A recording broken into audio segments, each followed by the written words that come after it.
A ver, los compensadores ante el fallo cardíaco. Cuando un corazón falla, se vuelve insuficiente para todos los requerimientos del organismo, ¿qué es lo primero que ustedes van a notar cuando falla el corazón? Que los problemas que ocurren en el daño de esa persona porque el corazón falla no es por el corazón en sí, es por toda la maquinaria del cuerpo que va a trabajar para hacer como sea trabajar a ese corazón. O sea, no es porque mi corazón está fallando, es que tengo mi pierna se hincha, o no porque el corazón está fallando, tengo presión arterial elevada. No, todo eso ocurre porque el cuerpo es tan inteligente que tiene 4 grandes sistemas de regulación ante el fallo cardíaco. Corazón falla, ¡pum!, se prenden los 4. Uno más rápido que otro, uno más importante que otro, uno que tiene que ver si vale la pena o no activarlo. Estos son los 4. Número 1, el sistema simpático. 2, la antidiurética. 3, la endotolina. Y 4, el RAS, o el SARA, o el SRA, como quieres hablarle. Pero es todo el aparato extraglomerular con el sistema renina que te tiene aldosterona. Entonces, ¿qué ocurre? Tu corazón falló, pero tú no sabías, pero tú tenías 50 años, jugabas pelota, todos los sábados te vas a tomar tus tragos, acabas de jugar pelota, y en eso, ya que poco ya no duras, comenzaste como delantero, luego terminas medio campo para pensar un poco mejor, dices, pero es porque te estás cansando. Terminas de defensa metiendo patadones porque te da cólera, que no puedes ir corriendo, y terminas de arquero. Y te quedas ahí en el arco. Después pasas a ser técnico. Después pasas a hacer partidos en tu tele nomás. Entonces, toda esa evolución del fallo cardíaco, tú dices, pucha, ¿en qué momento me fue deteriorando tanto el corazón si el doctor me decía que mi corazón estaba bien, que no fallaba nada, pero no me daba pastillas? Era porque el cuerpo no se da cuenta cuando el corazón dejó de fallar. Porque el corazón puede fallar un rato, luego se compensa, pero todos esos mecanismos que hicieron que compensara el corazón su trabajo, precisamente son estos 4. A veces anormalmente se van a activar, uno más que otro. Por ejemplo, falla el corazón y comienza a activar el sistema nervioso simpático. Comienza a dar taquicardia. Dice, pero yo estoy bien, he corrido 2 cuadras, antes mi frecuencia era 100, ahora hago 200. ¿Qué está pasando? Está desregulado totalmente. Entonces tengo que darle algo que bloquee esa taquicardia. ¿Ok? Comienzo a retener agua más que antes. La antidiurética está trabajando como loca. Comienza a haber vasoconstricción distal. No me doy cuenta. La endoteliina trabaja más que antes. Comienza a retener sodio porque el RAS está trabajando muchísimo. Entonces ocurre una disregulación, como les digo, y te llenas de agua. Cuando está insuficiente el corazón, te llenas de agua de tal manera que haces hiponatremia, y la hiponatremia es un valor predictivo de un mal pronóstico de un infarto.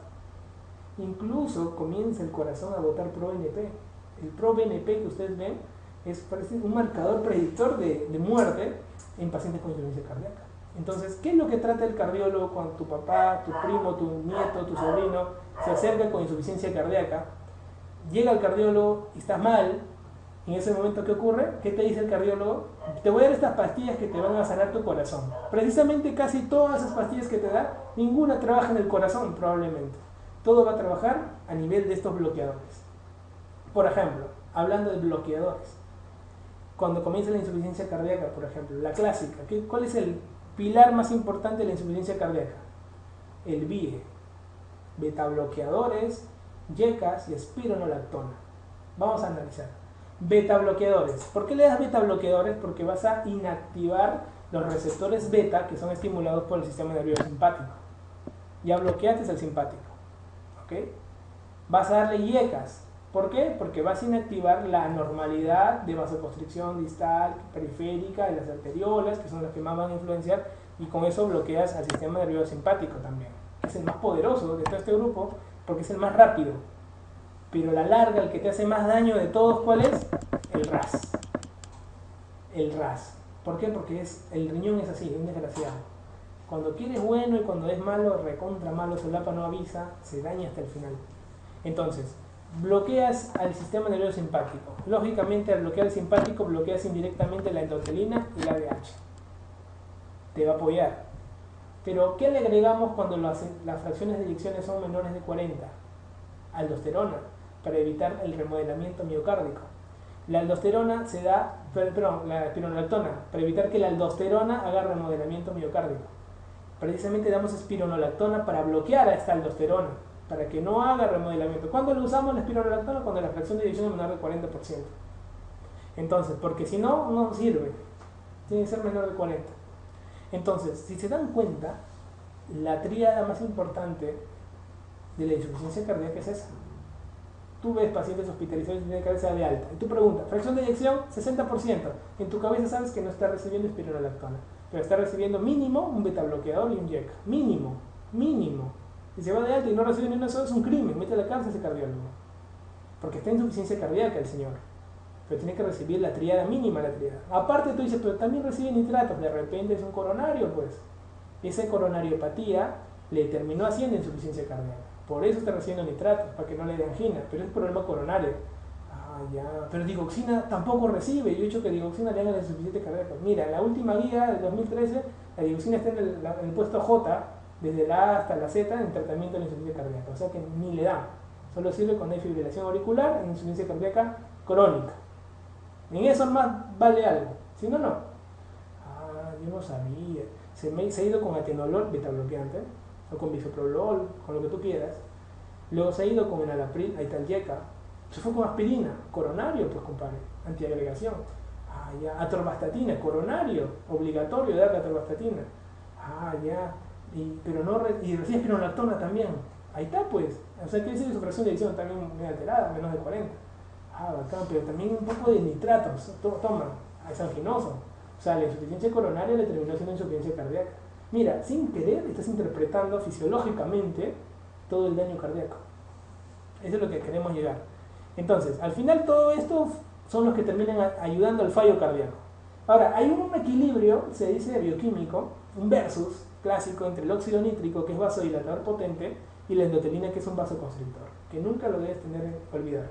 Porque eso también sirve cuando veamos la parte de nefrología en lo que es regulación de la arteriola aferente y eferente. El vago. Cuando hablamos del vago, no lo mires, vamos a interpretar dos cosas. Lo que le estaba hablando, ¿no? El masaje carotídeo. Cuando nosotros hablamos del vago, vamos a ver que los receptores colinérgicos, sobre todo, abundan en el nodo auriculoventricular. Por lo tanto, el vago trabaja sobre todo en el nódulo auriculoventricular. Si tú tienes un paciente taquicárdico, arrítmico al morir, tienes que bloquearlo por alguna forma, pero con un mecanismo vago-vagal. ¿Tú sabes por qué le llaman vago-vagal? Alguien se ha puesto a pensarlo un día y dice mecanismo vago-vagal. Es porque el vago, dentro del vago hay fibras aferentes y eferentes, o sea, trabaja solito el vago. Y el vago es más chambea que todo. No sé por qué lo han puesto vago. Entonces, el vago vas a bloquearlo a nivel ¿de dónde? A nivel, agárrate el ángulo de la mandíbula, derecho o izquierdo, ¿cuál de los dos es más fuerte? El derecho. Y tiene más receptores, y vas a dar una compresión pequeña de 10 segundos. Que no lo hagas porque te da un síncope. Pero si eres una persona mayor, con más razón. Entonces, vas a hacer eso, se puede mover tu ateroma, y en ese momento al hacer la compresión, vas a ver que va a haber alguna respuesta. Otras respuestas vagales, ¿cuáles son? Por ejemplo, si no te funciona o tienes miedo, hazle la boca a tu paciente, métele el palito a la parte posterior y estimularás también la zona vagal. Otra forma de respuesta vagal, ¿cuál es? Por ejemplo, échale agua helada en la cara. Otra forma es el reflejo del buzo. Agua helada en la cara es el reflejo vagal también, ¡pum!, te hace bradicardia. No por eso va a estar despertando con agua helada a la gente. Otro reflejo vagal que tú también puedes aprender es la famosa presión ocular, pero eso está contraindicado y no se usa porque hay desprendimiento de retina, así que deja de estar aplicando eso a la gente. Entonces, tienes varias formas de estimular al vago. El vago es importante ese reflejo, sobre todo ¿en quién? En pacientes que vienen, por ejemplo, con el seno carotídeo enfermo. Vienen con el seno carotídeo enfermo, es una patología arrítmica, seno carotídeo enfermo se llama, tiene bradicardias y ese síncope por todos lados. Estornuda y se desmaya el señor. Hay que colocarle marcapaso definitivo. Ahora, la mayor cantidad de personas que vienen con daño vagal vienen con la causa más frecuente, que es el síncope. Y una cosa es el presíncope. ¿Qué es el presíncope? Es el mareo. El síncope, no te lo cuento porque estás desmayado. Entonces tienes que verlo, ¿ok? Las maniobras vagales te las he explicado. Cuando hay una reacción vagal, generalmente hay hipotensión por esto, porque bloqueas el nodo AB, no hay frecuencia, baja la presión. Hay náuseas, porque el vago es eso. Hay diaforesis, más que diaforesis. ¿Por qué creen que hay diaforesis? Porque hay una respuesta colinérgica sistémica y receptores colinérgicos en fibras de la piel de nervios simpáticos. Por eso es que hay diaforesis. ¿Ok? Entonces acuérdense un poco de la intoxicación, ¿se acuerdan un poco de estas intoxicaciones por órganos fosforados? Un poquito es el tipo de estimulación vagal. El edema. Estamos hablando, si se dan cuenta, hemos ido por todos los rumbos de la cardiología, ¿no? La histología, la bioquímica, la fisiología, la hemodinámica, la anatomía, todos los 6 años de cardiología en un ratón para que al final respondas todas tus preguntas. El edema. Llega un paciente con la pierna hinchada a tu consultorio y lo primero que tú crees que es el corazón el que está afectado, o el riñón. Falso, pues. Porque el edema, cuando tú has llevado cuarto año, quinto año en semiología, tenías que haberte pegado a un profesor que sea minucioso, que sea bien sapo del estudio, en este caso de este tipo de pacientes, ¿no? Cuando tú ves un paciente con las piernas hinchadas, tú tienes que hablar del edema y tienes que hablar del signo más importante del edema, que es la fobia o la fobea, o también he hablado signo de Godet. Entonces, tú vas a estudiar el edema. Para interpretar el edema en cardiología tienes que interpretar todos los tipos de edema. Por ejemplo, puedes encontrar edema, hinchazón en las piernas, hinchazón en todo el cuerpo, anasarca, en pacientes con mixedema. Solamente que en los pacientes con mixedema que ocurre en el hipotiroidismo no ocurre signo de Godet. ¿Ok? No hay signo de fobea en el mixedema. Tú al mixedematoso le metes, ves una piel dura, amarillenta, como si fuera una escarcha anaranjada, y no se mete, no hay protrusión, o sea, no hay edema entre comillas. Es que tú le ves la pierna hinchada. Mixedema, no hay fobea. Linfedema, tampoco. Por ejemplo, ¿cuántas veces nos volamos la parte linfática inguinal en un bypass y nos damos cuenta que luego se le hincha la pierna a la señora y no es venoso ni es arterial, decimos que es linfático? Porque hay una obstrucción, de repente hay un cáncer que se está creando en la parte posterior, en la zona del tronco celíaco, ahí está agarrando toda la zona del ácidos y tiene una hinchazón, tú dices, ¿es venoso, es arterial? No es. ¿Cuántos pacientes tienen cáncer de próstata y por los ganglios de la zona hipogástrica obstruyen la parte venosa arterial y mucho más la parte linfática y se hincha la pierna, le toca, no da fobea? Linfedema no da fobea tampoco. El edema venoso sí da más o menos, alguito, y es unilateral generalmente. Trombosis venosa profunda, se hincha la pierna, le tocas un poquito de edema tiene. Le haces mover rápidamente que haga dorsiflexión de la pierna, le duele horrible. Ah, ya, probablemente signo de Hoffmann positivo es una trombosis venosa profunda. Un paciente nefrótico se le hincha sobre todas las piernas. Al nefrítico se le hincha sobre toda la cara. Acuérdense, sí. Porque en las preguntas de examen, cuando te orienten el edema en miembros inferiores, blando, pálido, es un nefrótico. Edema palpebral, se levanta en la mañana, tiene los ojos hinchados como chino, que dice, y durante el día baja, no es miastenia, probablemente un edema por nefrítico. ¿Ok? El cirrótico hace un edema y en las preguntas de examen caen como un edema en el abdomen. O sea, la famosa citis, ¿no? Signo de la oleada, el témpano y toda la peña que nunca te van a preguntar y que perdiste tiempo estudiando. Aparte de ello, la forma también, sobre todo, de diferenciar el edema en cardiología es enfrentando la parte del edema renal y cardíaco. Esa es la diferencia más importante de las preguntas. El edema cardíaco es un edema duro, es un edema frío, es cianótico, de miembros inferiores de abajo hacia arriba. Ese es el edema cardíaco. ¿Ok? Deja fobea, y te voy a mostrar las fobeas. El renal es blando, es palidón, pero es blando, se mete mucho tu dedo en el edema y deja una huella que poco a poco va resolviendo. ¿Ok? Hay 4 tipos de fobea. La clasificación es semiológica. Vas a decirme, pero ¿importará? Sí, 4 cruces, de 1 a 4 cruces. Una cruz, metes el dedo en el lugar de la pierna hinchada y vas a ver que rapidito vuelve a su normalidad. Prácticamente ni un segundo y volvió al mismo estado. O sea, es una cruz. Si demora 15 segundos, porque en teoría dice 15 segundos, así hay que ser un poco exactos para hacerlo, llevarlo a la parte metodológica, hablamos de 2 cruces. 15 segundos aproximadamente y llega. Fovea 3, dura más o menos 1 minuto. Dura 1 minuto y se termina de resolver 3 cruces. El 4 cuando dura entre 2 y 5 minutos. Ya está tan hinchado que le has metido tu dedo en la presión hasta el fondo, hasta donde puedas, y dejas ahí y va saliendo, más o menos entre 2 y 5 minutos. O sea, en tiempo, o sea, instantáneo, 15 segundos, 1 minuto y de 2 a 5 minutos. ¿Ok? La fovea se mide por tiempo y se mide por profundidad de la zona de fovea. Si quieres ser muy exacto también, la fovea de grado 2 se mide a 4 milímetros del borde, la 3 hasta 6 milímetros y la 4 más de 1 centímetro de profundidad. O sea, imaginemos que tú no tienes todo el tiempo del mundo, en tu consultorio te da el MINSA 15 minutos para atender y de salud 10 minutos y tú tienes que atender rápido a tu paciente, no estar esperando 5 minutos de atención mirando una pierna cómo vuelve la fovea, ¿no? Entonces, profundidad, más de 1 centímetro tu dedo probablemente es grado 4, medio centímetro probablemente es grado 3, un poquito más allá pero no llega a medio centímetro, grado 2, y el 1 prácticamente no avanza de eso, ¿sí? De manera práctica, de manera semiológica, pero para que puedas entender. Y la causa más frecuente de edema en cardiología es insuficiencia cardíaca izquierda, que comprometió el lado derecho y luego hace insuficiencia cardíaca. Los ruidos. Si tenemos los ruidos, vamos a interpretar algo que es muy interesante. Nosotros tenemos 2 ruidos fisiológicos, ¿sí? Dum tac, dum tac, dum tac. Primer ruido, cierre auriculoventricular. Segundo ruido, cierre de sigmoideas.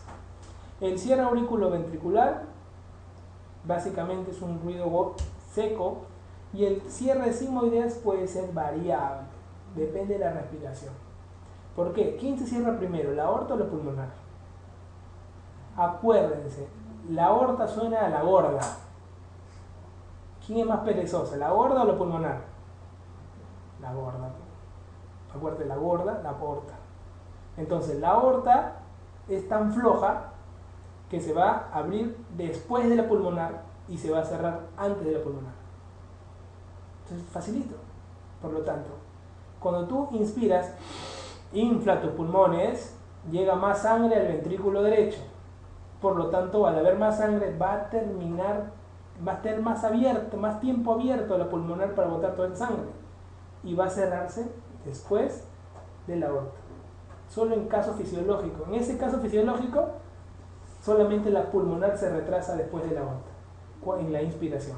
Y en la inspiración justamente se ve el desdoblamiento fisiológico, porque llega sangre en el lado derecho, demora más tiempo en botarlo, hay ese proceso de separación.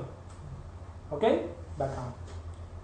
Casos patológicos donde la aorta más tiempo, o sea, el mismo caso que te he dado, pulmonar que se cierre después de la aorta, caso patológico. Quiere decir que hay algo, una obstrucción arterial pulmonar que hace de que se demore pues, en pasar toda la sangre. Hipertensión pulmonar. ¿Ok? Hipertensión pulmonar. Y lo contrario, si la aorta se cierra normalmente antes de la pulmonar porque es una flojísima, y en este caso se cierra después, todo el tiempo, ¿qué creen que ha pasado? Hay una obstrucción en la aorta, no sé por qué, que está haciendo que pelee y se está demorando en vaciarse el ventrículo izquierdo. ¿Hablamos de qué? Hipertensión arterial, la causa más frecuente. ¿Ok? Desdoblamiento patológico donde la aorta se cierra después que la pulmonar, causa más frecuente, hipertensión arterial. Estenosis aórtica también. Toda la vaina que termine cerrando más la aorta. Perfecto. Y patológicamente, cuando hay un desdoblamiento fijo del segundo ruido, que todo el tiempo está desdoblado, tú dices, pucha, que está recontra desdoblado y de chibolo encima. Y es la segunda causa más frecuente en congénitas. ¿Cuál es?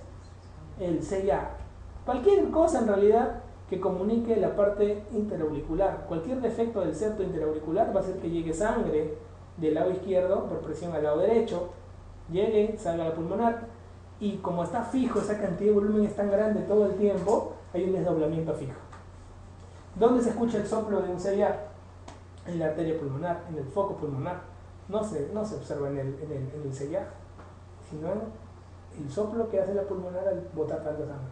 Ahí se escucha un soplo en un CEDIA. Pregunta examen. ¿Qué pasa si aparecen nuevos ruidos?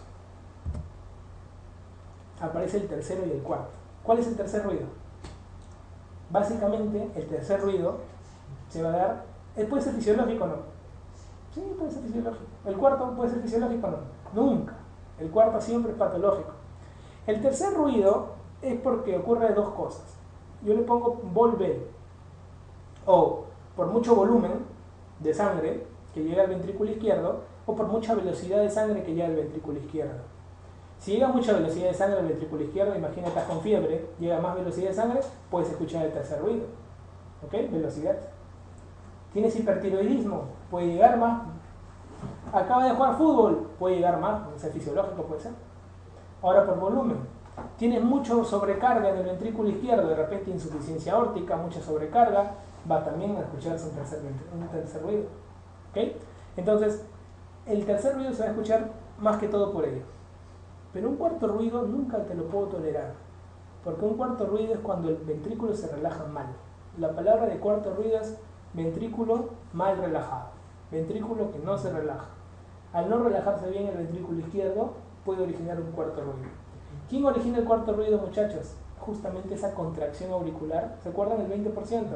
Cuando se contrae la aurícula, cae ese chorro de sangre y como el ventrículo no se relaja adecuadamente, en ese ventrículo mal relajado, chapotea la sangre en ese proceso. El cuarto ruido se escucha al final entonces, ¿ok? En la telediástole. ¿Ok? Si desaparece el cuarto, te ponen así, paciente con fibrilación auricular, no esperas encontrar cuarto ruido. ¿Sí? Porque no ves la contracción, no vas a escuchar el cuarto ruido. Cuando cuando tú entras a clínicos, ¿qué es lo primero que le pides a tu mamá? El estetoscopio. ¿Cuándo lo aprendes a usar? De internado. O sea, 3 años después de que eres un estudiante de medicina, recién sabes usar el estetoscopio. Porque te digo, escucha al paciente, me usas la membrana para una estenosis. Me está diciendo que no sabes usar el estetoscopio. Entonces, la membrana y la campana.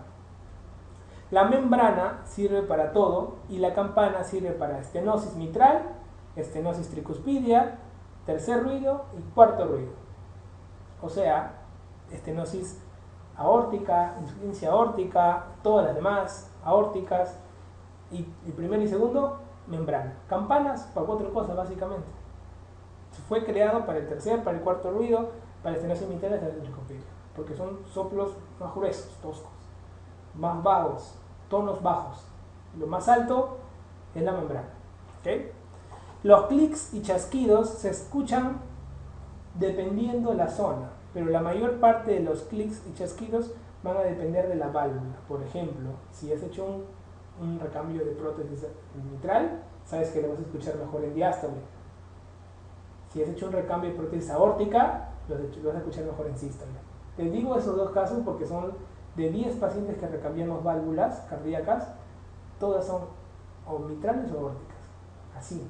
¿Ya? No quiero que te mates estudiando tricuspidia pulmonar, no te mates. Te van a preguntar o mitral o aórtico, nada más. Hasta en valvulopatías, o mitral o aórtico. Todo lo demás es floro, pérdida de tiempo, hay que rentabilizar nuestras horas. ¿Ok? Bien. La fase del ciclo cardíaco en la que todas las válvulas se encuentran cerradas corresponde a... Para ello, quiero que volvamos un poco al dibujo de acá. Quiero que te acuerdes de algo. El ciclo cardíaco, ¿cuántas fases tiene? Tiene 5 fases.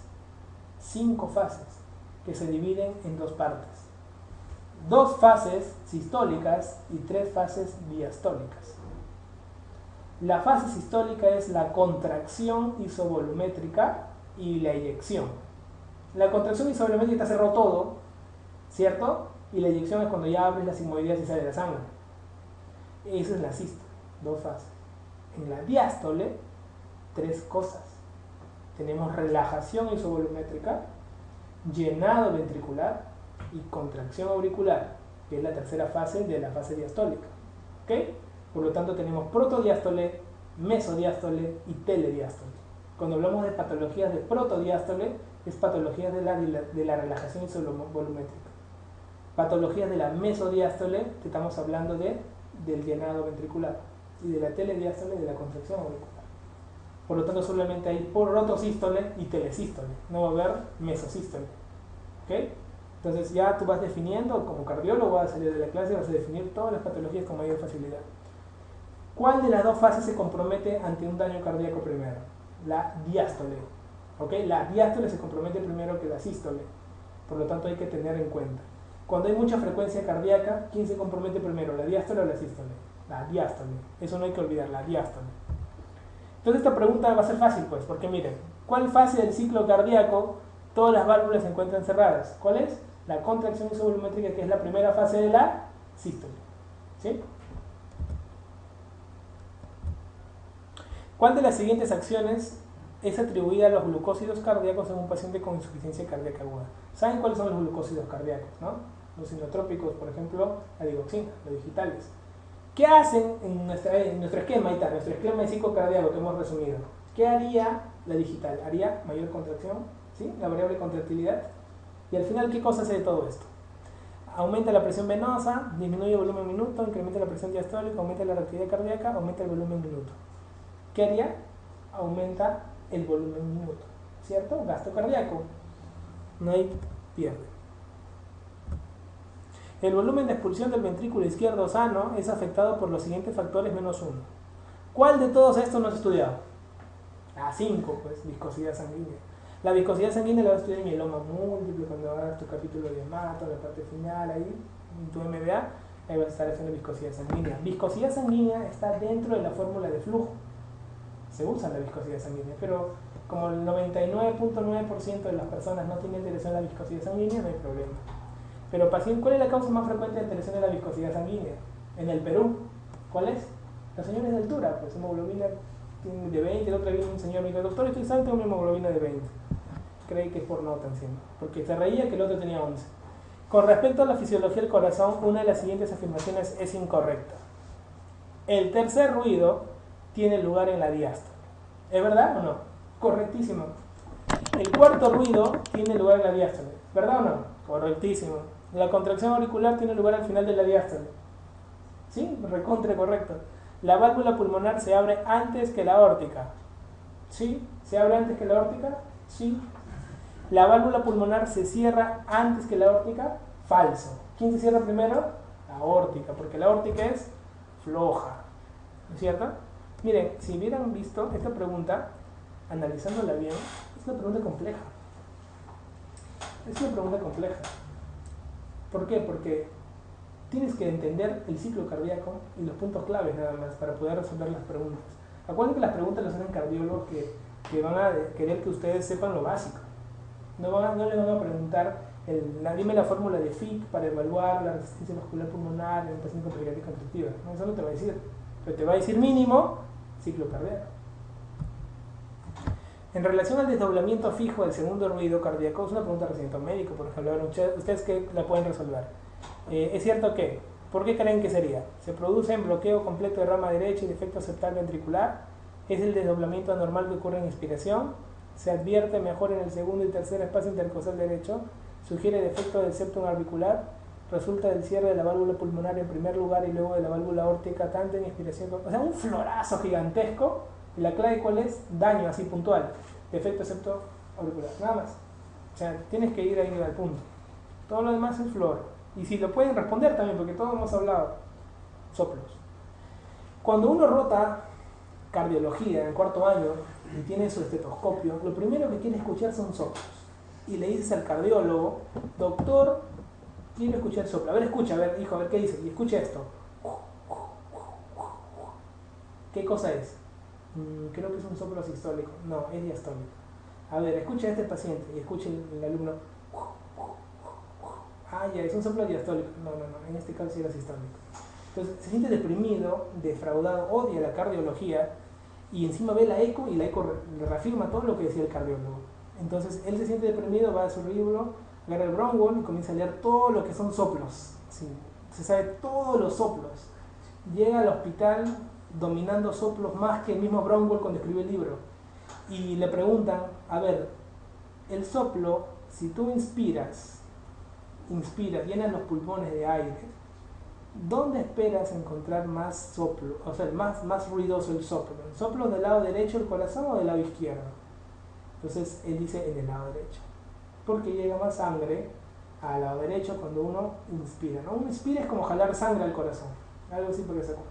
Y cuando uno puja es como botar sangre del corazón, no llega tanta sangre. ¿Ya? Una forma para que se recuerden, porque son presiones transpleurales que terminan dando presiones a nivel de las cavas.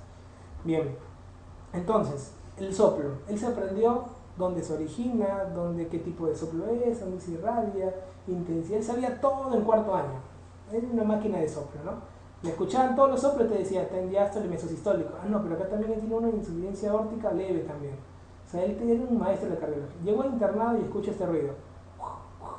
Entonces se acuerda del momento, ¿no? Cuando era cuarto año, todo eso. Yo no sé, es una disfunción diastólica, hay una insuficiencia diastólica acá.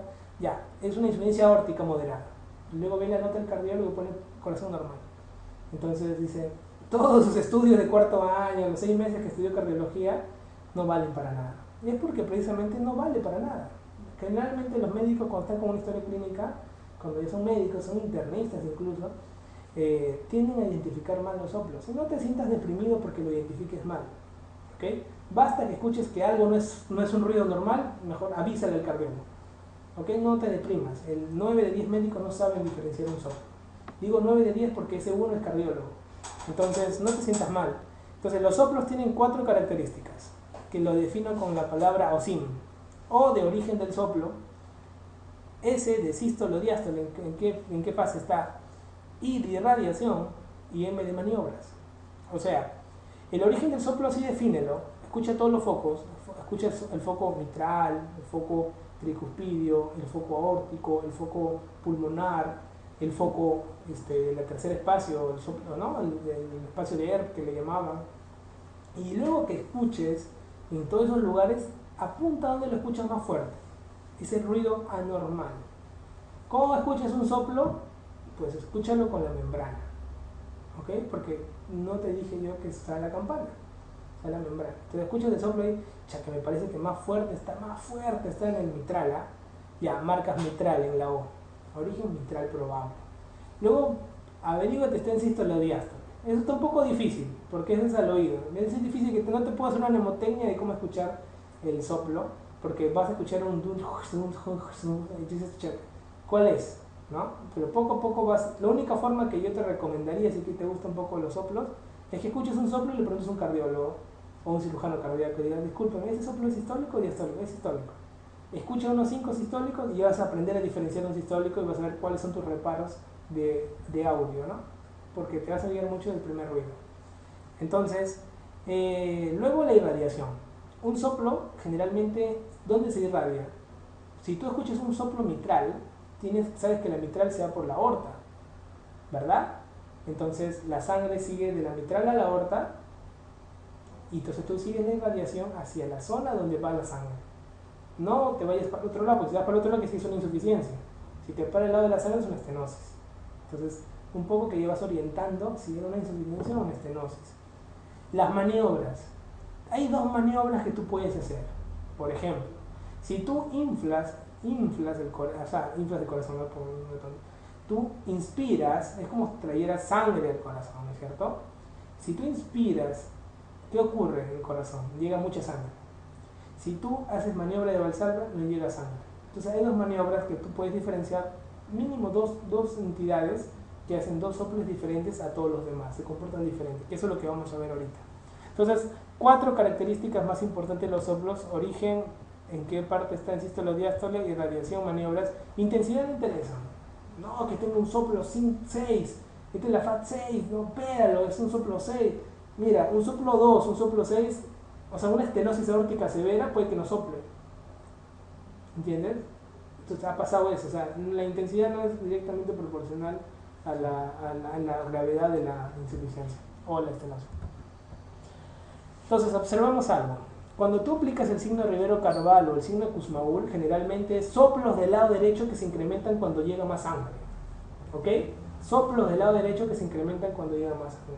Si hay un soplo mayor en el lado derecho a la inspiración, quiere decir que hay probablemente un signo de Kussmaul. O sea, si tú estudias una estenosis tricuspidia, una estenosis pulmonar, una insuficiencia pulmonar, una insuficiencia tricuspidia, a la inspiración aumenta el soplo, quiere decir que es un signo positivo. Es del lado derecho. Este problema es del lado derecho. Soplo se aumenta con la inspiración, el problema es del lado derecho. Si tú haces una maniobra de Valsalva, pujas, llega menos sangre al corazón, ¿verdad? Sí. Al llegar menos sangre al corazón, hay dos entidades que aumentan su potencia en sonido. ¿Cuáles son? Dos entidades que ocupan espacio en el ventrículo izquierdo, por ejemplo, miocardiopatía hipertrófica obstructiva y prolapso de válvula mitral. Ambas ocupan espacio en el ventrículo izquierdo y al llegar menos sangre, el sonido que sale de la sangre a la aorta es fuerte. ¿Ok? Entonces tú pujas, esos pacientes, ¿qué hacen?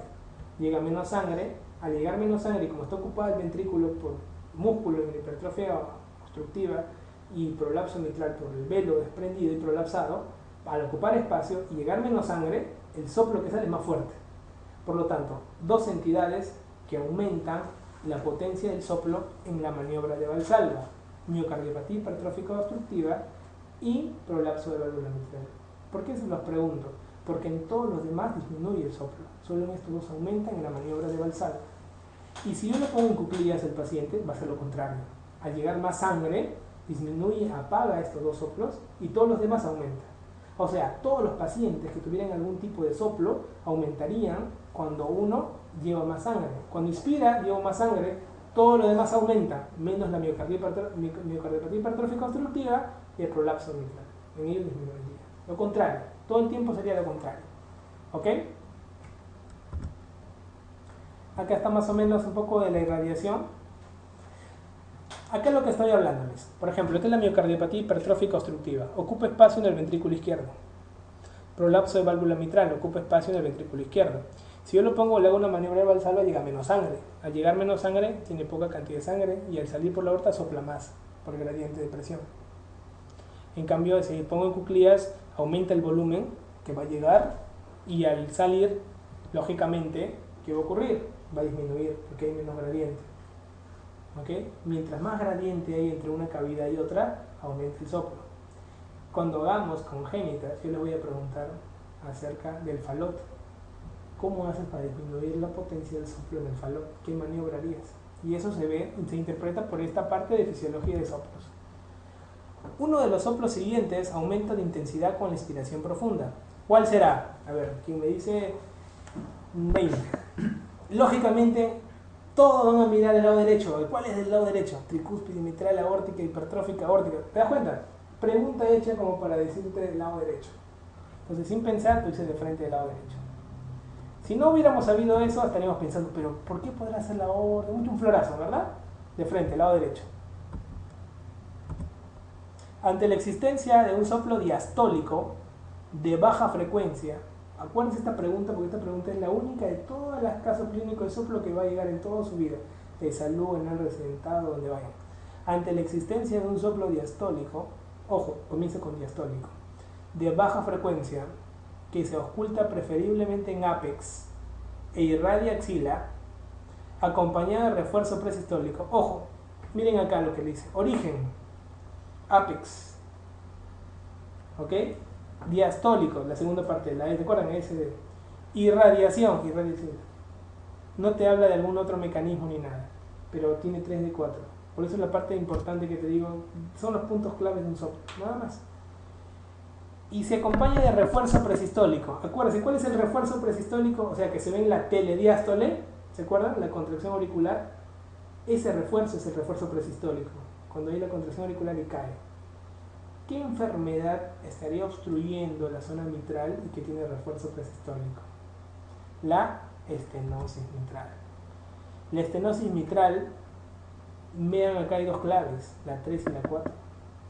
¿Por qué? ¿Cuál de las dos es? ¿La 3 o la 4? La 3. ¿Por qué es la 3? Porque dice refuerzo presistólico, te dice contracción auricular. Si estuviera en fibrilación auricular, no se contrae la aurícula y no habría refuerzo presistólico. ¿Ok? No habría. Entonces, diastólico con refuerzo presistólico te está diciendo mitral y te está diciendo ritmo sinusal, no está fibrilando. Entonces, esta es la clásica de la estenosis mitral. Primer ruido elevado, intenso. Diástole, primero se comienza con un chasquido de apertura, que están viendo acá. Luego viene un retumbe diastólico y un refuerzo en este caso sistólico, ¿no? Que está en la telediástole. ¿Ok? No se olviden de esto. Esta es la pregunta más, en caso clínico, más formulada de todos los soplos, porque es característico.